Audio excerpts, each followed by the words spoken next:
শিক্ষার্থীদের সাথে একাত্মতা জানিয়ে রাস্তায় নামলেন রিক্সা চালকরাও। এত ক্ষোভ জমা ছিল জনগণের মনে, কেন বোঝা যায়নি এতদিন। এদিকে আন্দোলনকারীদের বিক্ষোভে নারায়ণগঞ্জের সব প্রবেশ পথ বন্ধ। কোটা সংস্কার আন্দোলনে একাত্মতা জানিয়ে এবার রাস্তায় নেমেছেন রিক্সা চালকরাও। সারি সারি রিক্সা রেখে শিক্ষার্থীদের পাশাপাশি তারাও সরকার বিরোধী নানা স্লোগান দিচ্ছেন। শনিবার দুপুরে কেন্দ্রীয় শহীদ মিনারের সামনে রাস্তায় রিক্সা চালকরা অবস্থান নিয়ে এমন প্রতিবাদ জানান। কপালে লাল কাপড় আর হাতে বাংলাদেশের পতাকা নিয়ে স্লোগান দেন তারা। এক রিক্সা চালক বলেন, আমাদের দেওয়ালে পিঠ ঠেকে গেছে, তাই সারাদিন রিক্সা চালায় রুজি না করে মাঠে নেমেছি। আমাকেও ছেলে করে এভাবে মেরে তারা কিভাবে গদিতে থাকে।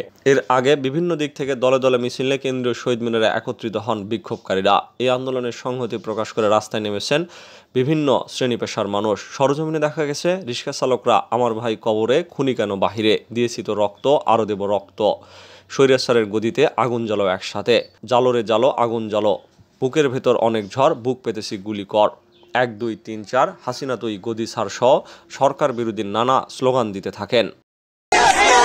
আন্দোলনকারীদের বিক্ষোভে নারায়ণগঞ্জের সব প্রবেশ পথ বন্ধ।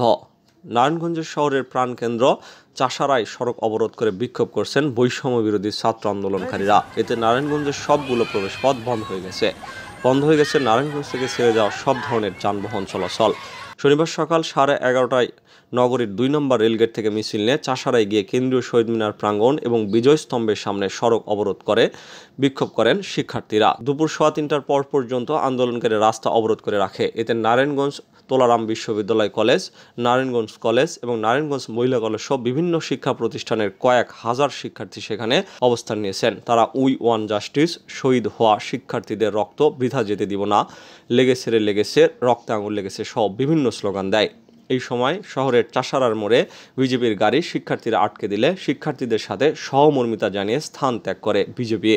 আন্দোলনরত শিক্ষার্থীরা জানায়, দাবি আদায় না হওয়া পর্যন্ত আমরা ঘরে ফিরব না, আমার ভাইয়ের রক্ত বৃথা যাবে না, আমরা শান্তিপূর্ণভাবে কর্মসূচি পালন করছি। শিক্ষার্থীদের আন্দোলন ঘিরে চাষারা এলাকায় পূর্ব থেকে আইনশৃঙ্খলা বাহিনীর কঠোর অবস্থান দেখা যেত, কিন্তু আজ তাদের কোনো তৎপরতা দেখা যায়নি।